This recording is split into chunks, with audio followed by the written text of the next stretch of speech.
After studying this module, you shall be able to know about the uses of technology for commission of crime, attitude towards technology in young adults, the risky online behaviors by adolescents and young adults, internet use among adolescents.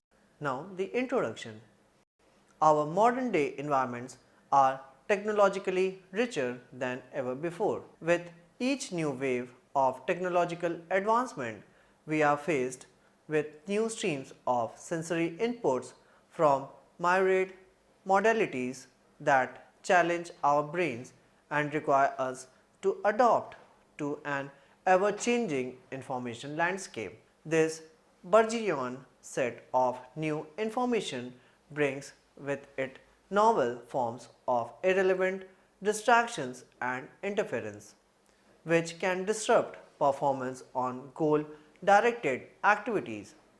Further, this overloaded information imposes greater cognitive demands on our neural systems to selectively attend to sensory inputs that are relevant to our immediate goals, while ignoring the interfering sources. Over the past decade, research in laboratories has focused on unraveling the neural mechanisms underlying human capacity to selectively attend to goals in the face of interference. While an ever increasing pool of new technologies and digital media appears to be an inevitable phenomenon, there is no clear consensus as to whether the impact of this on our brains is positive or negative. Proponents of technological innovation cite increases in productivity, flexibility, and control over how we accomplish our goals, like Hill, Hawkins, Ferris, and Witzman 2001, Volcker and Hunter 2005. But the majority of the existing research literature tends to focus on negative aspects of technological media innovation in our daily lives. Email and text messaging provide an instructive case in point.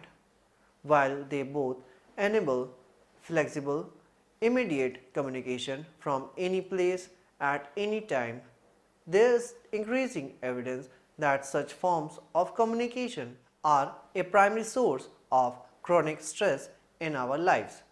Barely, Myerson and Grodel 2010, ultimately leading to increased workload and a widespread sense of overload.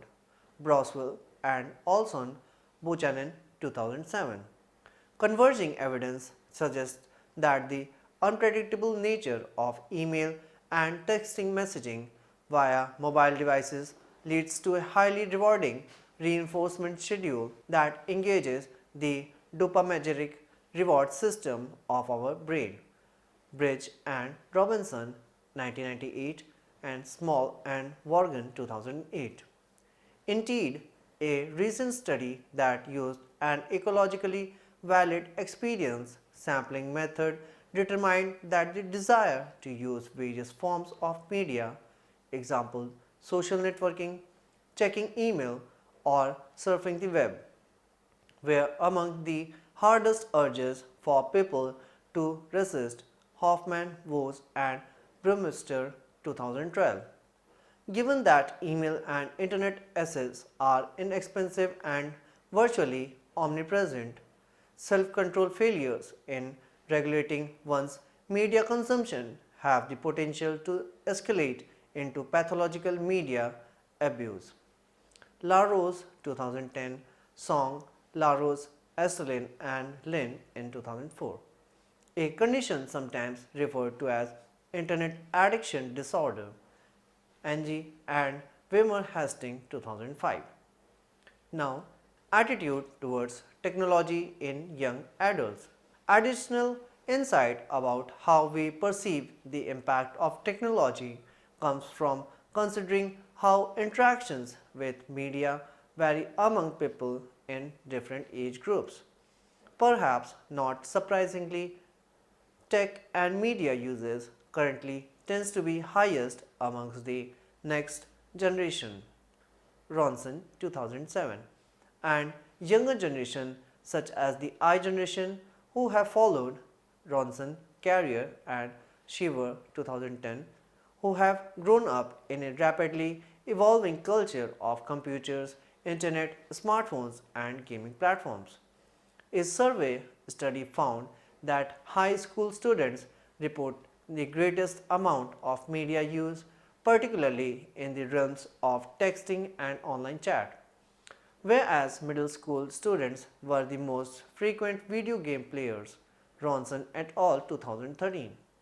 While both media use and video gaming were somewhat lower in college students, Ronson in 2013. Tech usage by this population is undeniably perceivable, with 73% of college students reporting that they feel unable to study effectively without some form of technology accompanying this activity. Kelser 2011. Self-reported attitudes towards technology are overwhelming positive among teens and young adults, with the vast majority feelings that tech improves the quality of their lives. Ronson's 2013.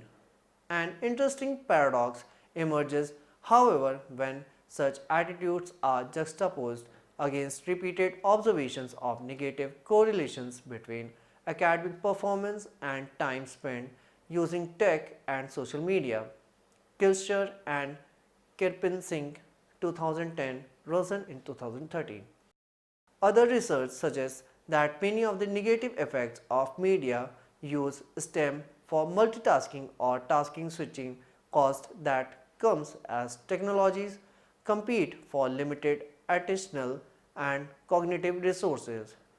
Lunko and Content 2012, Sana Wetson and Cepeda 2013 in 2012. Although one study found a positive relationship between media multitasking and multisensory integration, Louis and Wong 2012. Such complexity highlight the need for a greater understanding of how our brains deal with technology and multitasking if we are to devise effective strategies for coping with an increasingly complex landscape of consumer technology. Now, television exposure and brain volumes. In a more ecologically valid study, Tukil 2013 used a combined cross-sectional and longitudinal design to track structural brain changes associated with duration of television viewing. This study found a significant positive correlation between the numbers of hours spent watching TV and gray matter density in frontopolar cortex and the medial PFC, as well as a positive correlation with the ratio of gray to white matter density in primary visual cortex. Takeuchi 2013. Perhaps more striking was the finding of a negative correlation between front polar medial PFC, gray matter density and subsequent verbal IQ, measured several years later.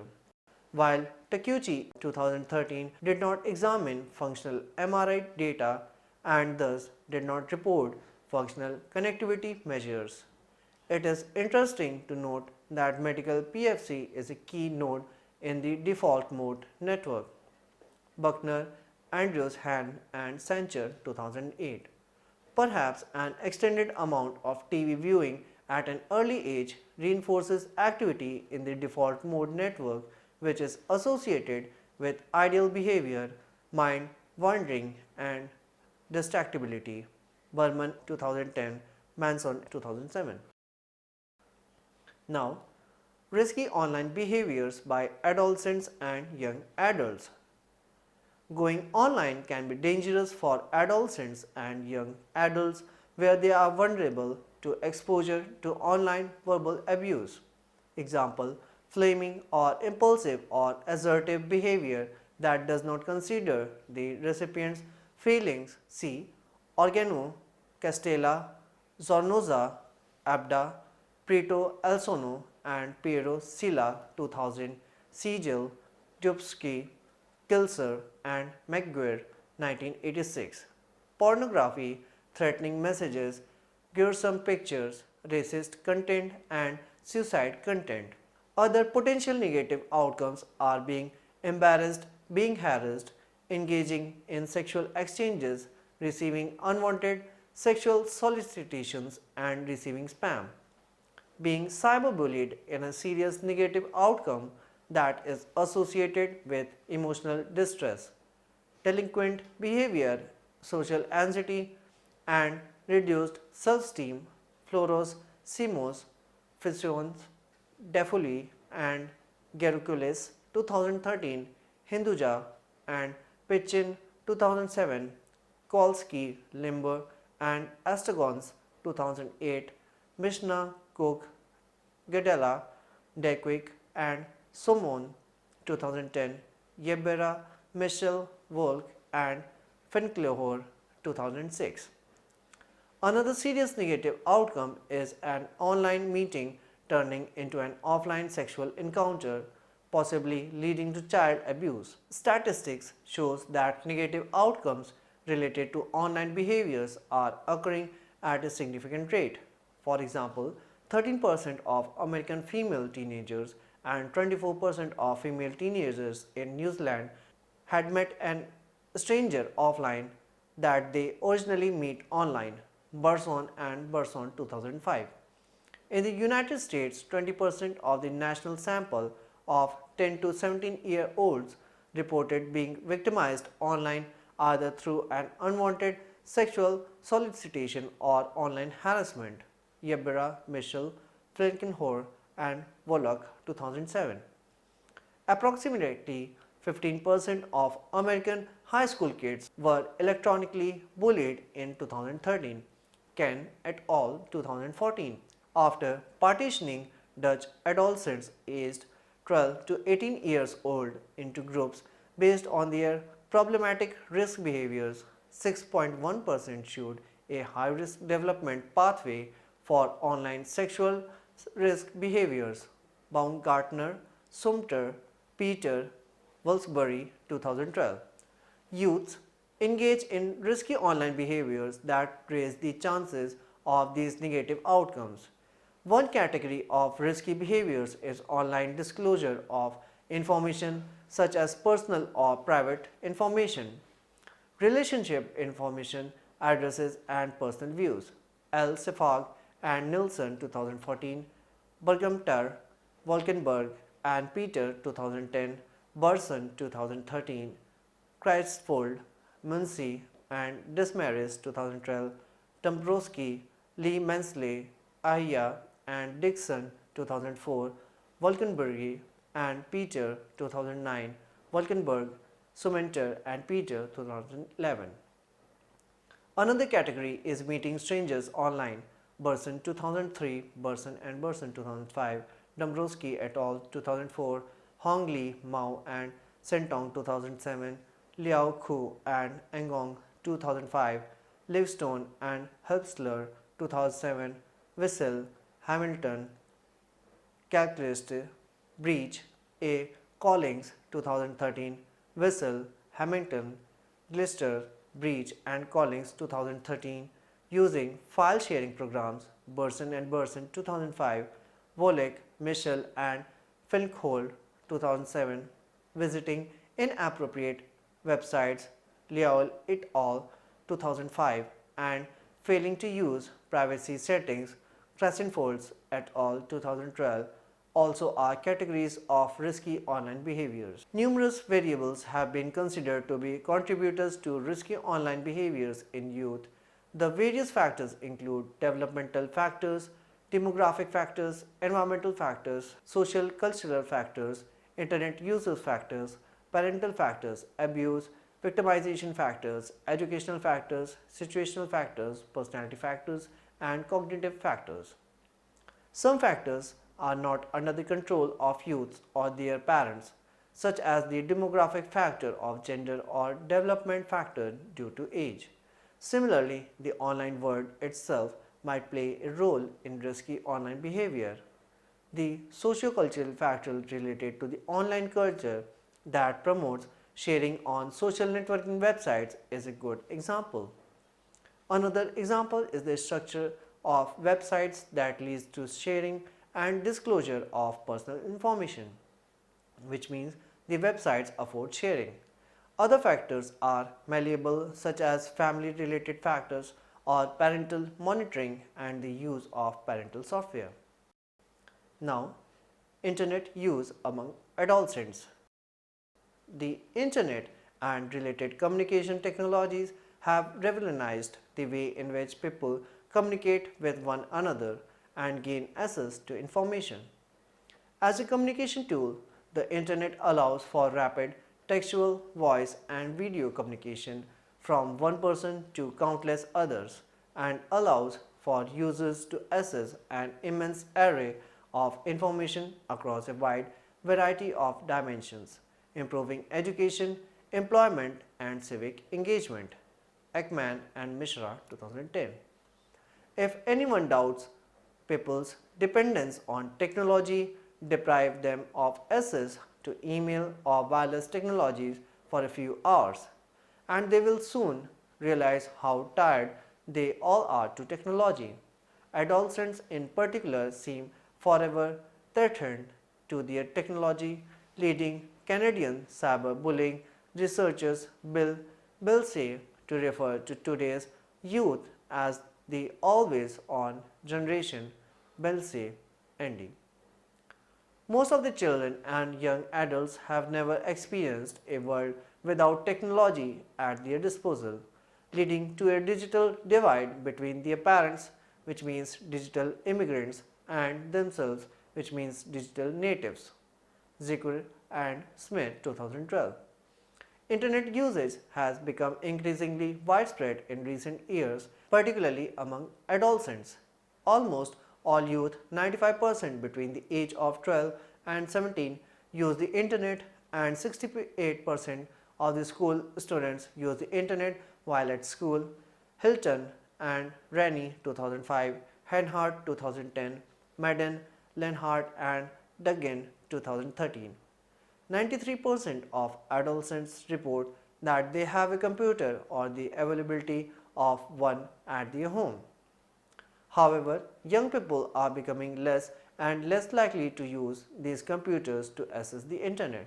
According to the Pew report examining teens and the internet, Madden et al. 2013, adolescents are just as likely to say they have a smartphone as to say they own a personal computer.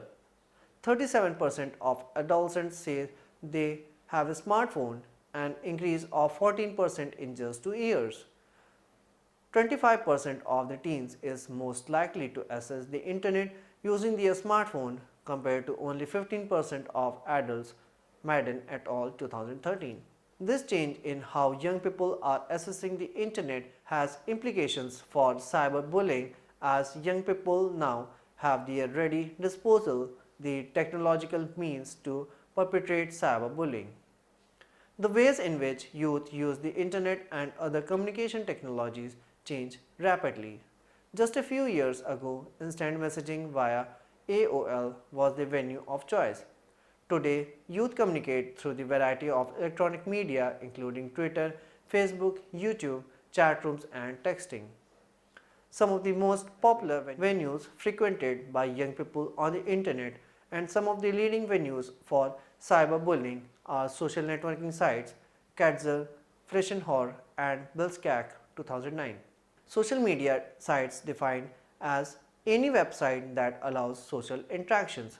O. Coffin and Clark Pearson 2012 are very popular among adolescents and include social networking sites example Facebook, MySpace, LinkedIn, video sites example YouTube, gaming sites and virtual worlds example Second Life and blogs Kulski and Gubitny 2014, O. Cafe and Clark Pearson 2011.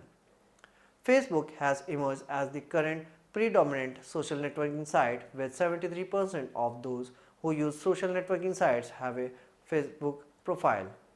Lenhart, Purcell, Smith and Zucker 2010. Facebook has a total of more than 1 billion active users who have logged onto the site at least one time in the past month, and 22% of teens surveyed check their profile more than 10 times a day, with 51% checking more than once a day. Common Sense Media 2009, Follower 2012. The availability of smartphone has made access to social media just a bottom away. Social networking sites are useful in allowing people to communicate with friends or acquaintances and to share news or personal events with these friends and acquaintances. Kolsky and Committee 2014, Rich, Subramyam and Eponza 2012. Additionally, social networking sites allow users to share local or world news with friends and to comment on it. However, social networking sites and related technologies also present the potential for an individual to be victimized through them.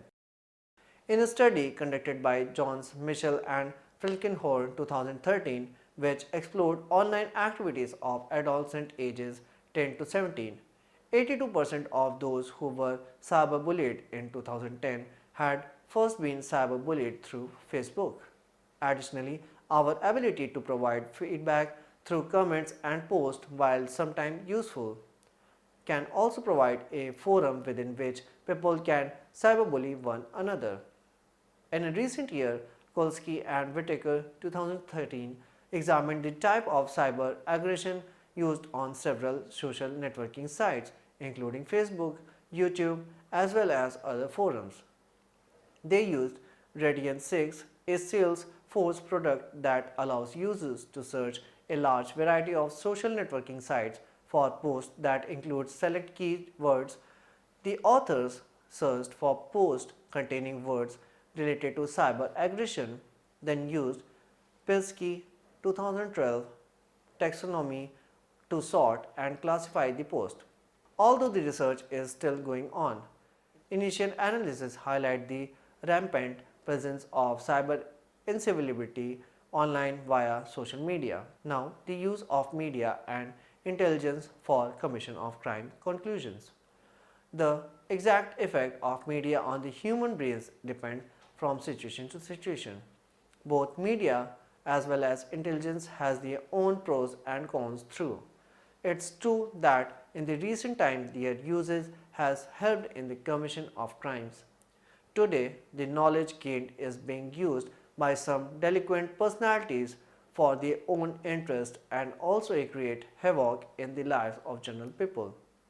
Usage of intelligence and media is not only related to cyberbullying but also entered the field of terrorist activities. Now, the summary. With each new wave of technological advancement, we are faced with new streams of sensory inputs from myriad modalities that challenge our brains and require us to adapt to an ever-changing information landscape. While an ever-increasing pool of new technologies and digital media appears to be an inevitable phenomenon, there is no clear consciousness as to whether the impact of this on our brain is positive or negative. Going online can be dangerous for adolescents and young adults where they are vulnerable to exposure to online verbal abuse. The internet and related communication technologies have revolutionized the way in which people communicate with one another and gain access to information.